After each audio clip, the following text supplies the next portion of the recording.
Hello there, ladies and gentlemen, and welcome to another episode of CookieCast. Today on CookieCast, it's the NFL podcast, and it's a special one because it's the special game. That's right, Super Bowl Sunday has been and gone. Myself, Mr. Williams, decided to cover what happened at the Super Bowl and, I don't know, where it all went wrong, maybe. No spoilers, obviously. Yeah. If you're checking us out on YouTube, a big thank you to you, and an even bigger thank you to you if you are one of our lovely YouTube subscribers. If you're an audio listener, you can also subscribe on SoundCloud and Apple Podcasts. So, yeah, thanks for that. So here we go. This is CookieCast, Laces Out, Super Bowl Special.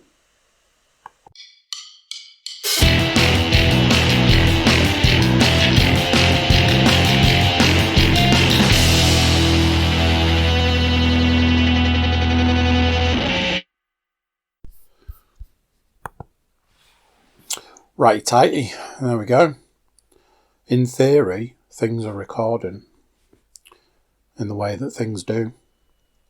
And, well, it's a somber time here at CookieCast Towers. It's officially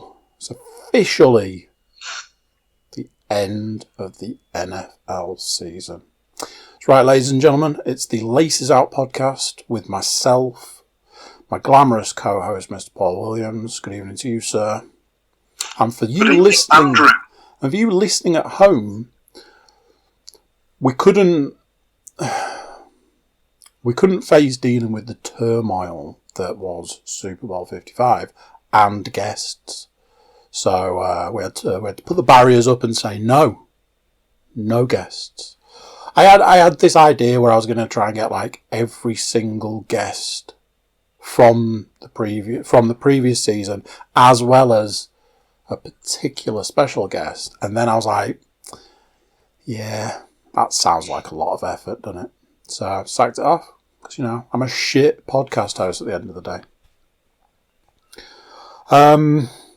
So we will be getting into Super Bowl 55, any predictions that were made that may have come through, any money that was won left, right and centre, thoughts and feelings for the Super Bowl, and I believe the stats mistress, she's put her inkwell away, she's put her feather away, she's shut the laptop lid, closed the stat shop down for the season, but not before sending post Super Bowl stats. So let's get into it. Let's get stuck in. Unlike the Kansas City Chiefs did.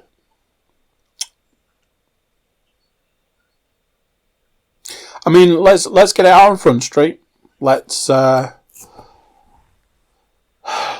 those immortal words. The Kansas City Chiefs went up against the Tampa Bay Buccaneers.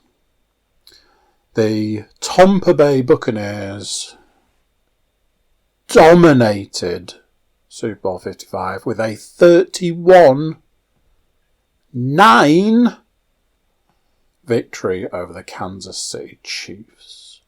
I'm sure there was a stat, I don't know if it's actually in the stats, but I'm sure there was a stat about something about how Mahomes had never been beaten in less than double digits. I've seen a few videos. I've seen the sort of the post the press conversation with Mahomes. I didn't agree with the majority of what he was saying, because he's put it all on his head, and it's like, not sure on that one. I understand, you know, your quarterback is absolutely, you know, the tip of the spear, so to speak, but I'm not sure I agree with that statement. I think you're always going to get that. You're always going to get that, though, aren't you? You're always going to get the sort of the guy who, like, he classes himself as, like, you know, the captain of the ship, so to speak. Yeah. in as much as, well, I suppose you'd say the head coach is the captain of the ship, but he's the on-field sort of captain of the ship, as it were. Yep. So you can imagine that he's sort of, as the sort of head guy, he feels as though, the overall result lies on his shoulders or rests on his shoulders. So you can see why he's like sort of taken the brunt of what he feels is the blame and stuff like that, which is fair enough, and it just shows the character of the man, I suppose. Yeah, I absolutely understand why he's done it. I just don't agree with what he said. I get why, as a quarterback, you would say, well, it all falls on me. I didn't play my best game. You probably didn't play your best game, but you were handicapped by the people around you. Obviously, there's been a small amount of controversy since the Super Bowl with a particular badger of the honey variety, and his tweeting and then removing his tweet. There was something about he obviously hadn't realised that Brady was mic'd up or something. Whether that's the case, I don't know, but yeah. So, where do you want to start? Where do you want to go? Do you want to go a play-by-play and do a 4-hour podcast, or? Well, we might as well. I suppose we might as well get through the stats, because the stats will give us the sort of the flow. Yeah. Okay. Of the game. Yeah, that's and then that's we can fair. go into predictions, thoughts, I suppose, stuff off the back of that. Okay, well, like I said, the Stats Mistress has packed her tools away, but has furnished us with a plethora of Super Bowl 55 stats. So, now then, she hasn't given any credit, but I'm going to go out on a limb and say Nate Davis, USA Today. If it isn't, I think he should still get the credit anyway because of the work that he does, behind the scenes for the podcast that he doesn't know about. So, NFL stats post Super Bowl.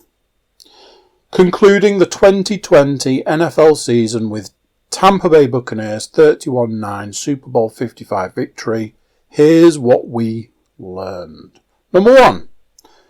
No NFL franchise has won more than 6 Super Bowls, with the New England Patriots and the Pittsburgh Steelers tied for the lead.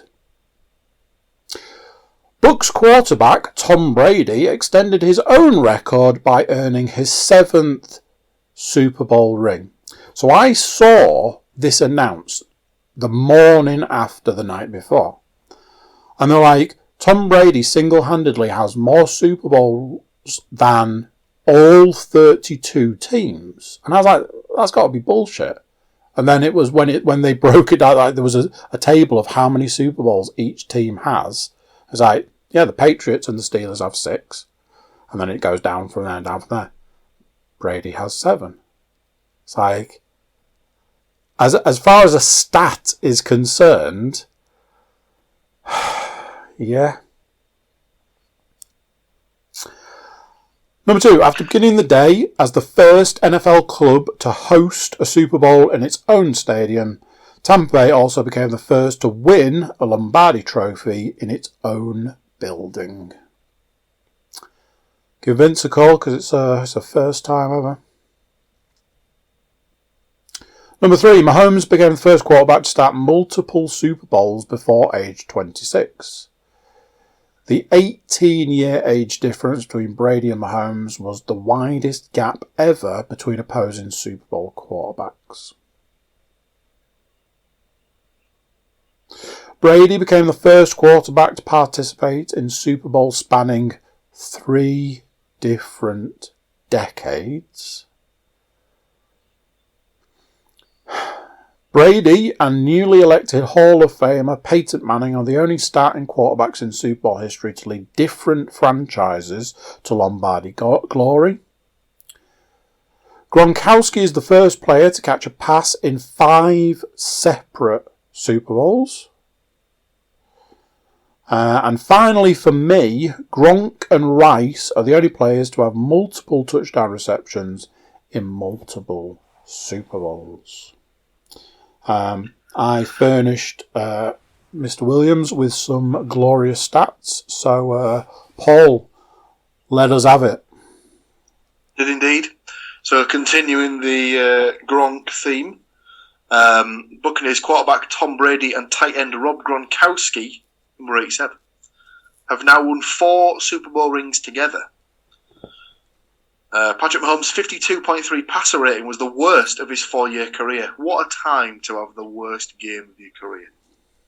I mean, never before had the Chiefs failed to score double-digit points with Mahomes in the lineup.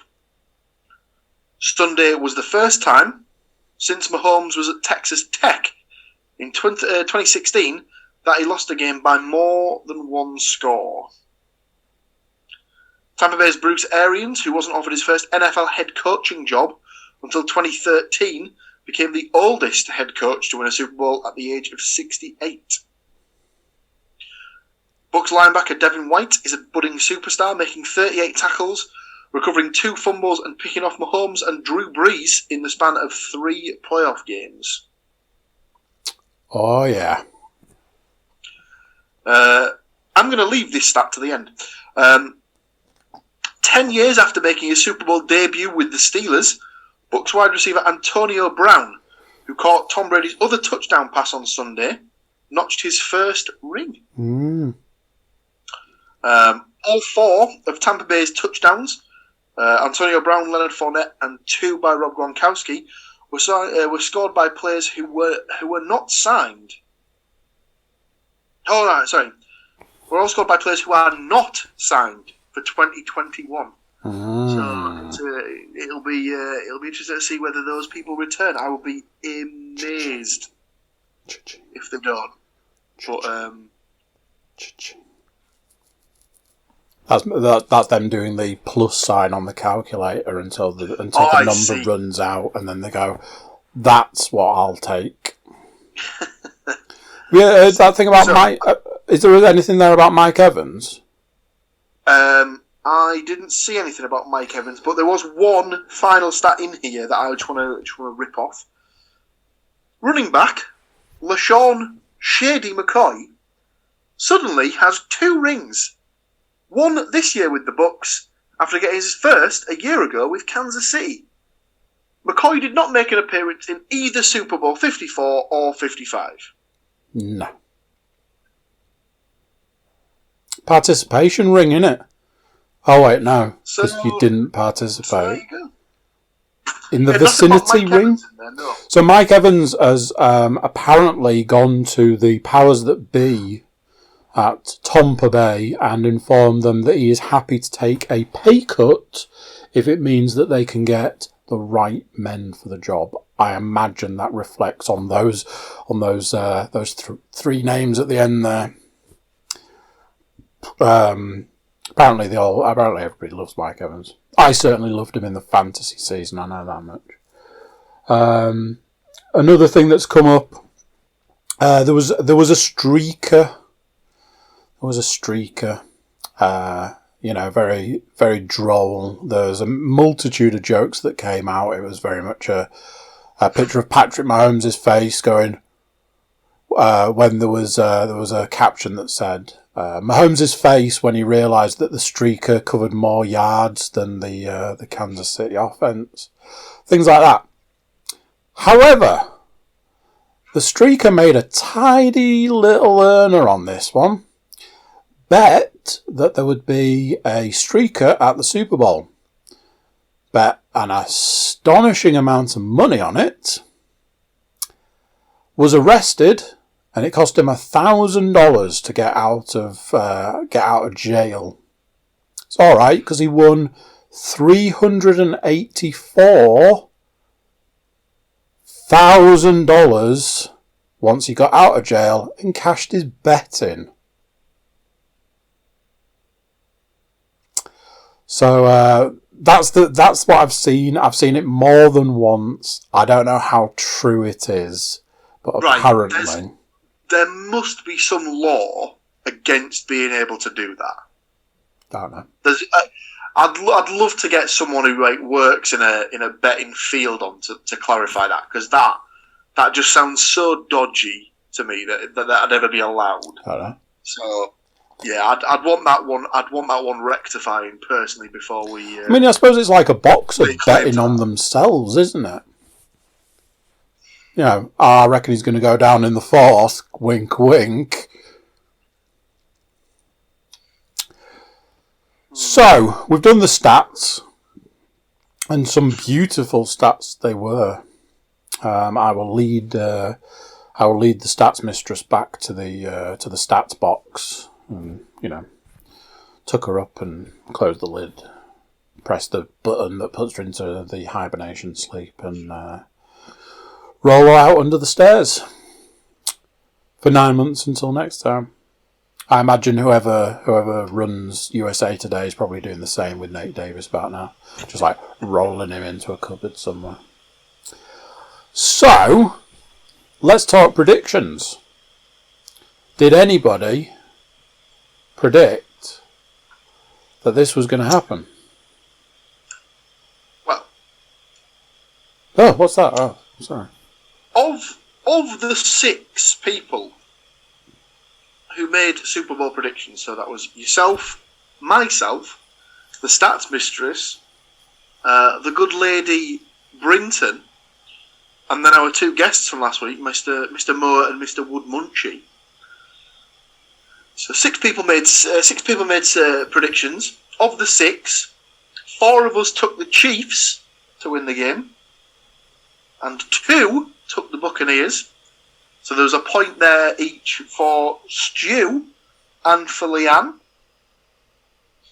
Over the course of the 6 picks, we had 2 picks for Travis Kelce to score the first touchdown, 2 for Patrick Mahomes to score the first touchdown, 1 for Antonio Brown to score the first touchdown. I mean, at least he did.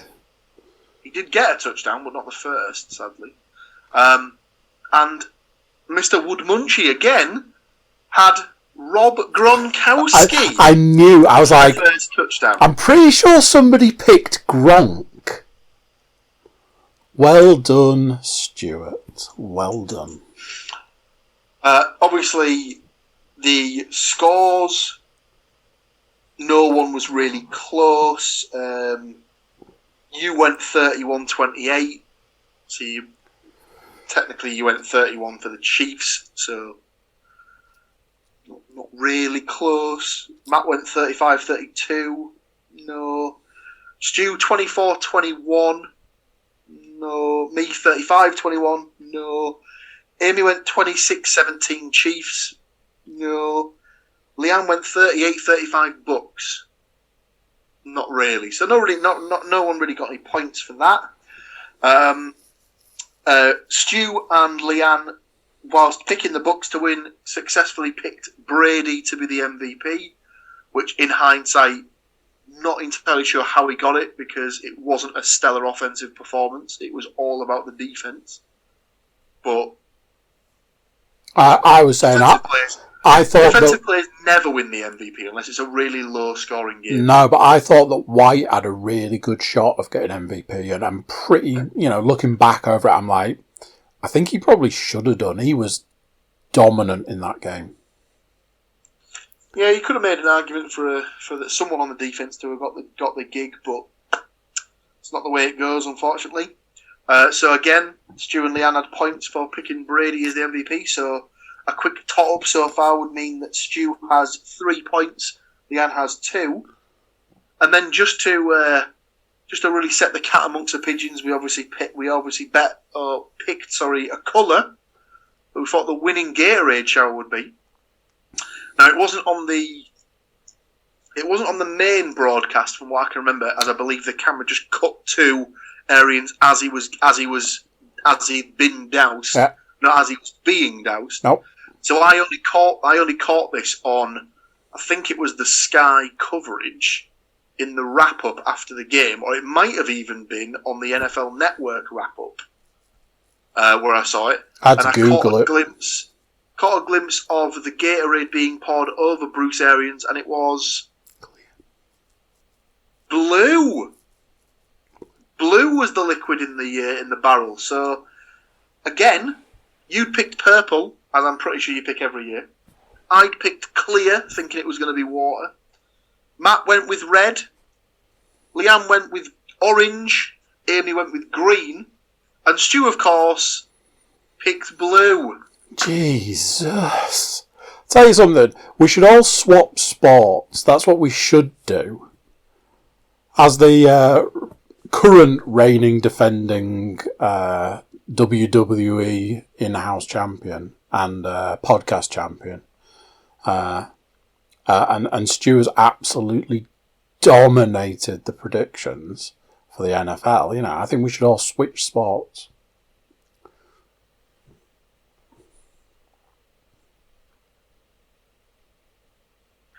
There you go. That was the Cookie Cast NFL predictions.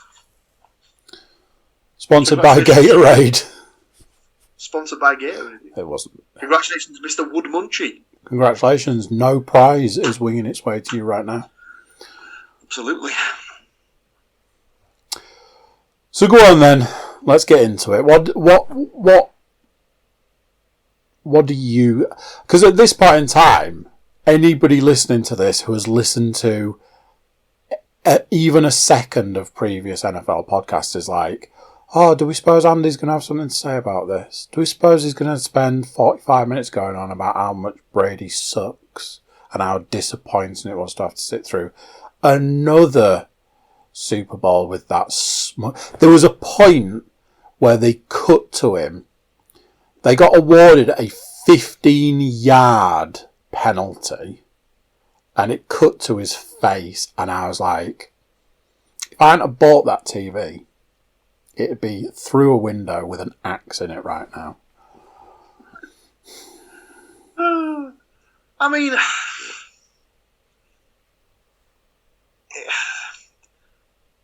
it's easy to say it, but penalties absolutely crippled the Chiefs.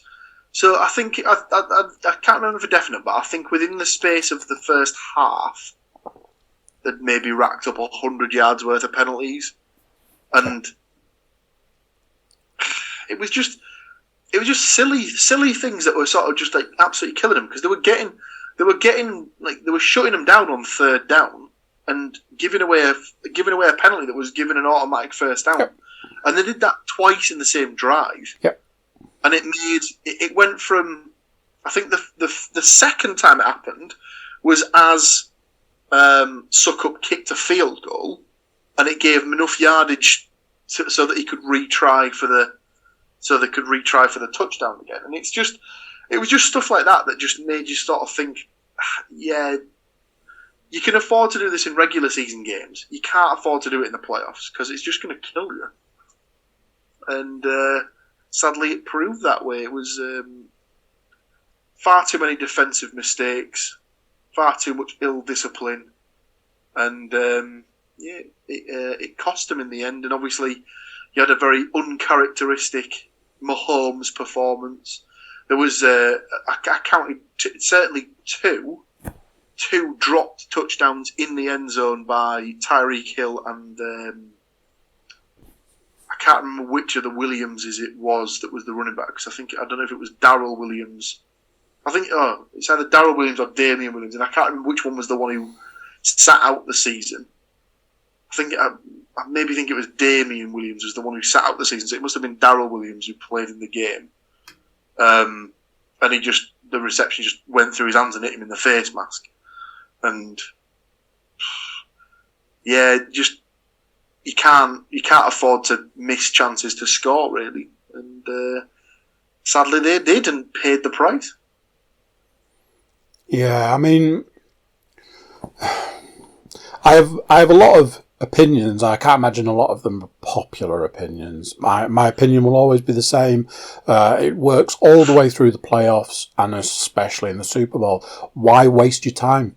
Why waste your time going through the entire season to get to the Super Bowl and then piss it up a wall. I was saying, at one point I'd said that it reminded me a lot of the Broncos-Panthers season and Super Bowl. The Panthers were dominant. They were nearly going to go 16-0 that season. And they went to the Super Bowl and they were like, what do we do now? What do we do now? Ugh. And they just threw it away. Now, I believed there was more going on in that Super Bowl than just a team that was dominant through the season turned up and pissed it up a wall. There was a lot about this. It's like, why bother? Why go all the way through the season, all the way through the playoffs with all the stress and strains to then throw the game away?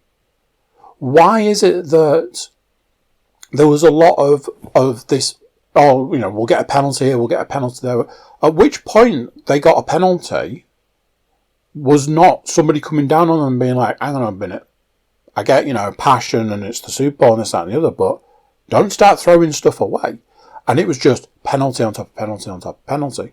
Something that I really questioned was a statement that was made in the commentary about how, from what I remember, and I will hold my hand up here that I might be remembering it a little bit skew, but they said that Tom Brady and the Bucs had been to the reffing staff and highlighted that the Kansas City Chiefs were a very grabby team, and that was then evident in all of the penalties that were given for, holding calls.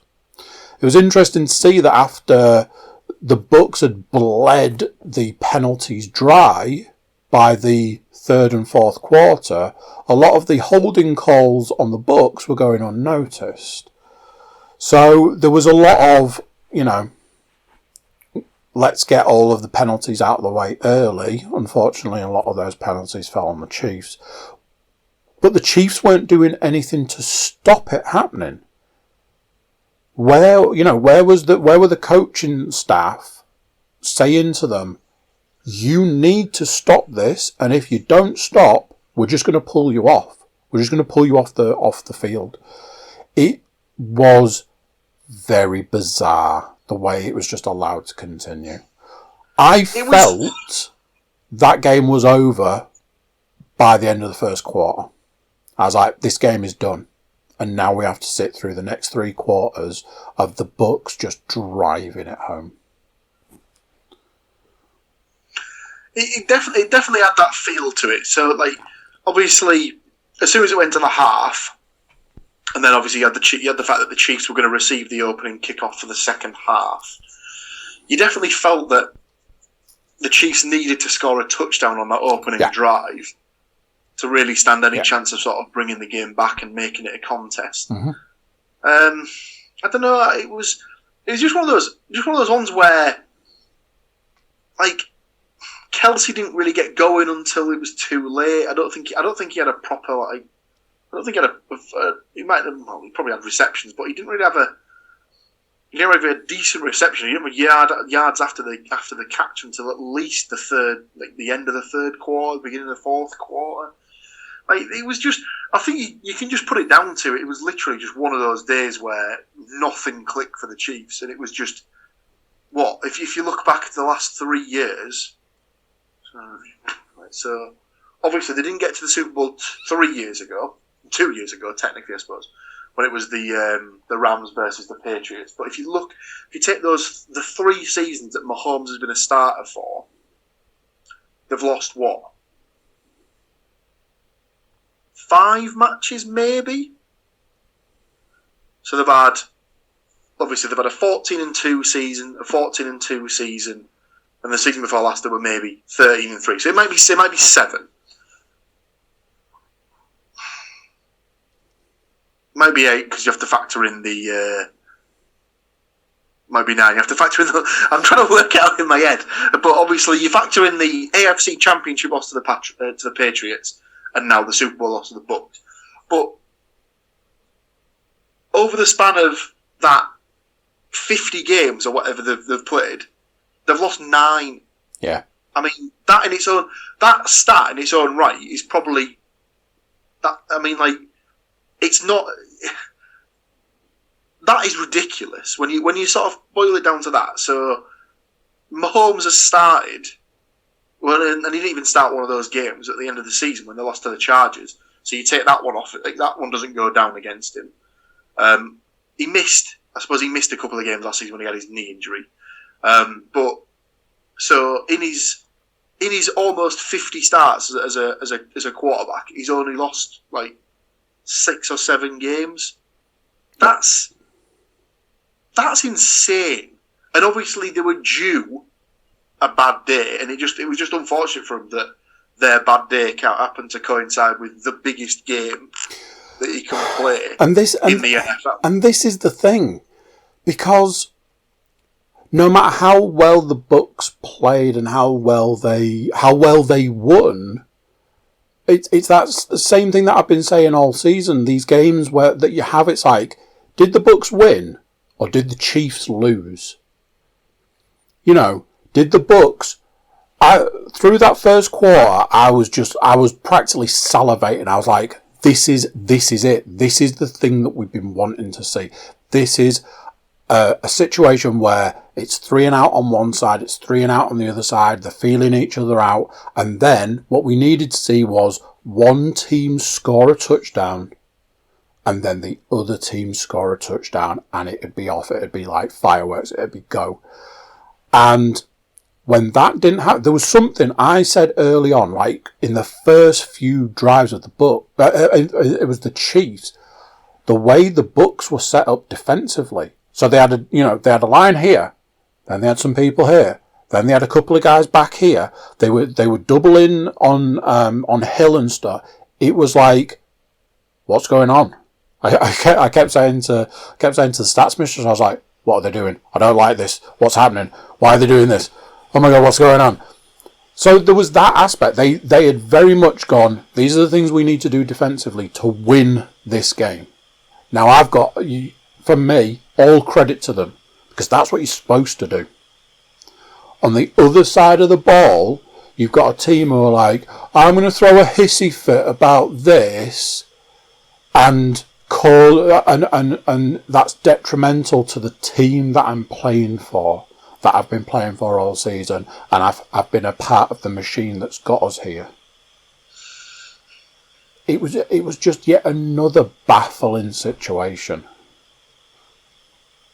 Nearly as baffling as the Weeknd spending $7 million of his own money on the halftime show. Don't understand that concept. Don't understand why he's paying his own money. Surely he's the one that should be getting paid to be there. Absolutely no idea. And yet again, it was another halftime show that I'd have rather peeled my own skin off than watch. It is a baffling concept. So I said this to some guys who were watching at the same time as me, obviously on Sunday. And my point wasn't the fact that, like, obviously I get that it's a spectacle and all that sort of jazz and stuff like that. My main point. So there was the section where they had a load of dancers who came onto the pitch and were sort of like stamping around and twirling and stuff like that. My immediate thought was, probably not very good for the pitch. You reckon that pitch? Yeah. And then, as soon as they came out for the second half, within I think it was two out of the 3 plays that happened straight after the half, players slipped over. Yep. Was it Travis Kelce slipped on the second play? One of them was Kelce right in the middle of the field, and obviously he was right in the middle of his route, and then just fell over.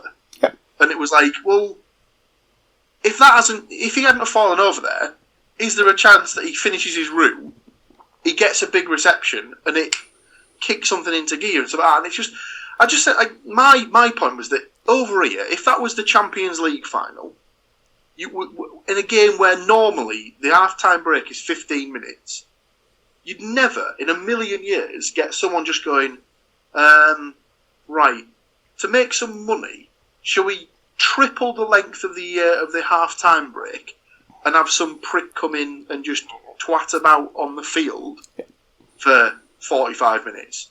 just to sort of, bring a few extra eyeballs in because we think it might be worth it. It's detrimental to the players because they're obviously like sort of conditioned to do 15 minutes, small break, 15 minutes, slightly larger break, 15 minutes, small break, 15 minutes, end of game. I know you've got loads of sort of like breaks for injuries, timeouts,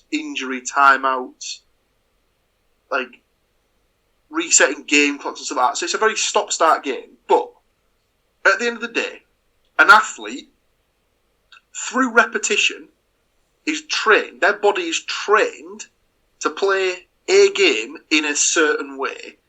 And if you take that sort of that training and that like structure and just completely change it.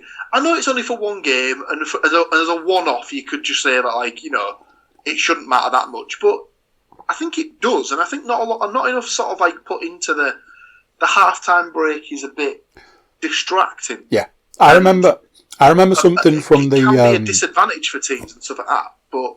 I remember something from the Rams Super Bowl where they said that the Rams had as a team they'd had too long to cool down at the halftime break. And you got to think, like you say, the break should be 15 minutes, give everybody the opportunity to go to the locker room, get shouted out for 15 minutes, have a drink, do whatever ritual you need to do and get back out there. And yeah, you might be getting that back out there as a defensive player who then has to sit on the sideline while the offense is playing. You could be going back out there to sit there, but you might only be sitting there for another 5 minutes. If you're already running into that, it's half an hour, it's 45 minutes sort of area, some of them were like, well, I'm just going to nip home for a bite and let the dog out and stuff, and then I'll come back, yeah? Some of the books were. Yeah. Like, I'm just going to nip round the corner and, I'll be back in a minute. I seem to remember not long ago, around the time of the last wrestling one, the conversation about the musical choice for the Royal Rumble and saying how the wrestling has always been synonymous with heavy metal. Well, the two things go hand in hand, so why change that now, sort of thing. I have a theory about the halftime shows for the NFL that is not one that I am prepared to share. But for a while now, I've started thinking like, I wonder if they're putting these people on for this particular reason.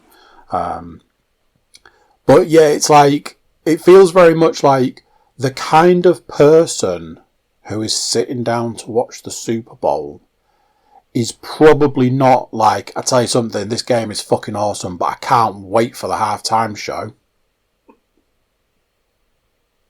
To me, the two things have never gone together.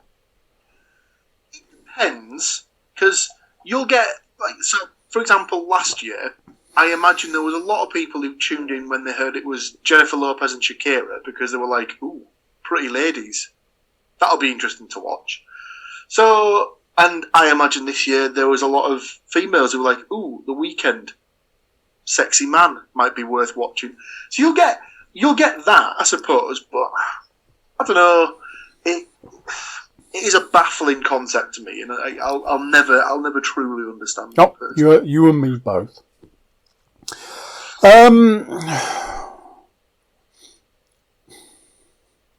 It's that thing, I think, something that probably should cover at this point in time. I think it's come up a few times, but over the course of the last season, I've kind of had to hold my hands up and I've had to sort of say, I don't think we're ever going to get away from the fact that he is the GOAT. TB12. To say he's the greatest sports personality, personality is one thing. Sports person in the world is a stretch, in my opinion. He is absolutely the best sportsman in that game. And you simply can't get away from that. He's got more Super Bowl rings than all 32 teams. You know, there was a couple of things from the game that I wasn't super enamoured with. Like I say, the bit where they showed him after getting that 15-yard penalty, I was like, that's why people don't like you. But I've seen videos since, you know, he's you know, he seems to me to be a very dedicated family man. He did seem to be more interested in what his kids were up to than the fact that he just won the biggest sporting event of the year, sort of thing.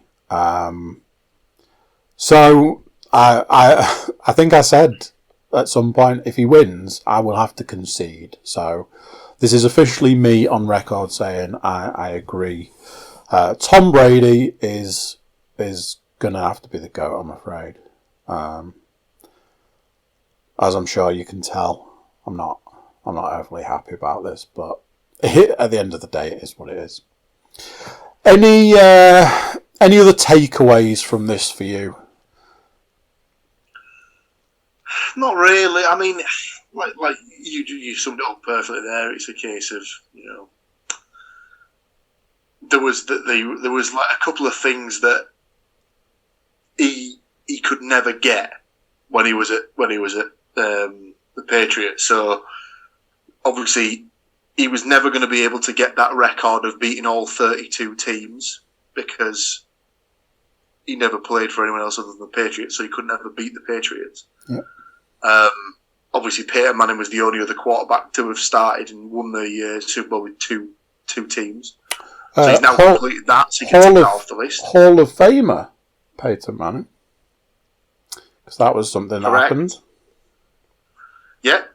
So there was, of the people who got picked to go into the Hall of Fame, there were 3 first ballot Hall of Famers this year. Yeah. So there was Peyton Manning, Charles Woodson, and Calvin Johnson. Don't tell Cole; he'll still try and draft him in next year's. I saw it come up, and it was like Calvin Johnson goes into the Hall of Fame. And I was like, "What do you mean? How can an active player go into the Hall of Fame? Don't they want to wait for his career to be over?"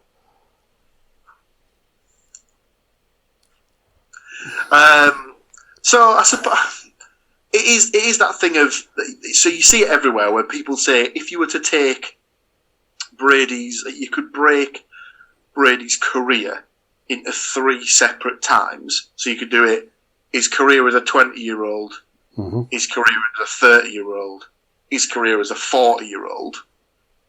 And the stats are absolutely incredible. So I think it was in his 20s, went to 3 Super Bowls, won 2. In his 30s, went to 4 Super Bowls, won 3.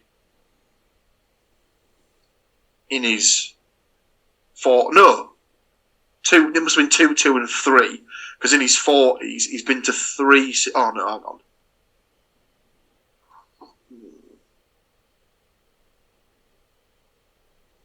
No, he's 43, isn't he? Yeah. So in his 40s, he's been to 3 Super Bowls, but he's only won 2.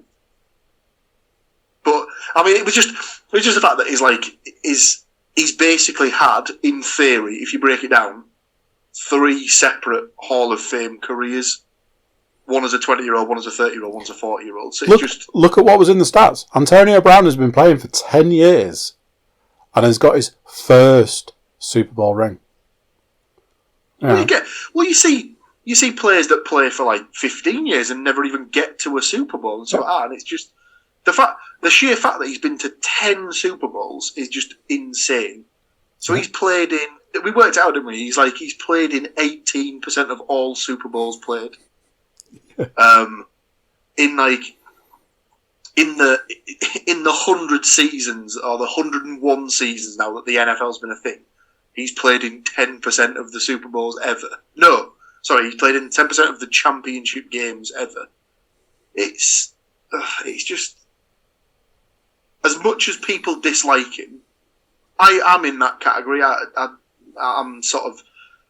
a bit sick of seeing it, but at the end of the day, it's up to somebody like Mahomes to to come round and change that. If you're not happy with him winning all the time, do something about it. Send him to the Cowboys. Yeah, absolutely.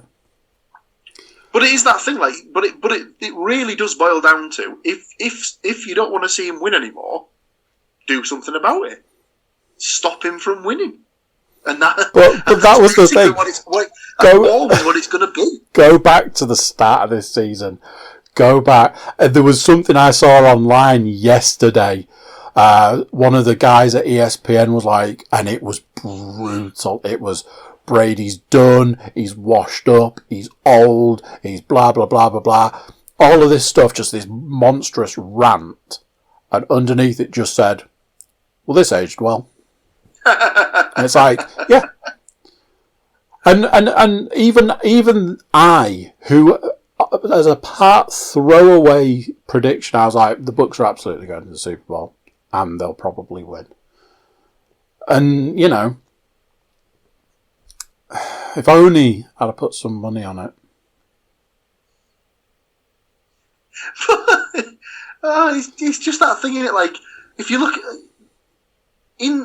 so he's been playing since what, the 2000 season? Mm. So he's played 21 years. Mm-hmm. And he's only missed the postseason, what? Something ridiculous, like 3 times or something like that. So whilst he's not made the Super Bowl every season, I think he's made the postseason and everything, all but 3 or something. It's something absolutely insane. But fair play to the guy. And I mean, like, obviously, it's easy to say, like, oh yeah, he only gets there because of, like, reffing decisions or whatever. Nah. Look at the condition he keeps his body in and stuff like that, and like, he probably looks better in his body as a 43-year-old than he did as a 33-year-old, yeah. A 23-year-old. It's not even up for debate. He's probably in the best shape of his career. There was something on, I think it was the BBC commentary, or it might have been whoever was commenting on the American feed, and they showed when Brady was walking in, and somebody said, if you look at him as a 43-year-old man now, he looks in the best shape of his life. And to stay in that condition, I saw Gronk's, I saw the start of Gronk's post Super Bowl press, and the first thing he does when he starts talking is he flexes, and it was like, holy smokes, that is a well-defined arm. Because basically he was saying, can't see any reason I won't be back. It's like, yeah, I had you down to retire again. But yeah, then I saw a video of him teaching Mickey and Minnie how to do a Gronk spike. Because, where are you going now? So there we go. The 2020. What a year 2020 was. I did see something completely unrelated to the Super Bowl, but I did see something that said that the NFL as a body had 707 confirmed virus cases. The Seattle Seahawks had 0. Interesting.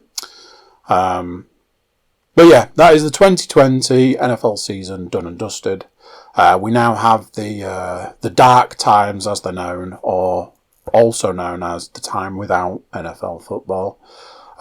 So tune back in September for more NFL goodness. For me personally, it's been a wild season. Like, there's obviously been, the NFL season and 2020 as a whole has sort of rubbed up against each other for various reasons. But we did get the full season, and we did get a Super Bowl. It's in the history books now. It was what it was. So that's that. Congratulations to the Tampa Bay Buccaneers. Condolences to the Kansas City Chiefs. I'm sure they will more than likely come back stronger. Just depends if the Bucs do the same. From me to you personally, sir, thank you to you for joining me week in, week out, taking the time out to do it and to guide these lovely people through. Big shout out to all of our wonderful guests, Matt, Stu, Rob, the friendliest giant in town, the JFG, all of our Matthew, 2 teams, multiple winner. All of our guests, all of our fantasy people that get used and abused every week. A big, huge, monstrous thank you to the Stats Mistress, week in, week out. Sometimes in tough conditions, getting us the stats as and when we need them, collating them all and stuff like that. Big shout out to Amy for jumping on the prediction train towards the back end and holding up that side of things. So from me personally, those are my shout outs for the season. Anything from you before we wrap this puppy up? No, you covered it all, Mal. Oh, well, I suppose the final thank you should go out to the listeners, the lovely viewers. people.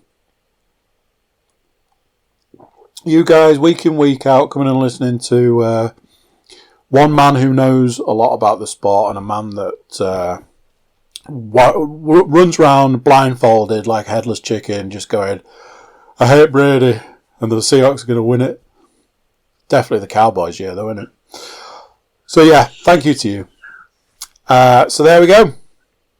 Bye-bye to the NFL. Bye-bye to the 2020 season. And it's bye-bye to you. So, thank you very much. Thank you, sir. And thank you, lovely people. Until next time, that's it for us. Bye. So there we go. What did you think to that one? That's it. It's all done. The NFL's done for the season. And a long, long time until the new season starts. Very sad time. I hope you've enjoyed coming along with me, Mr. Williams, and all of our lovely guests for our NFL season of 2020. Thank you to you. If you're a YouTube watcher, if you are also a YouTube subscriber, big high five. If you listen to us, do subscribe on SoundCloud or iTunes. That'd be a big help. So there we go. Not only is that it for this one, that's it for this podcast. Big thank you to everyone involved. And, I would say until next time, but until next podcast, I will see you guys then. Bye-bye.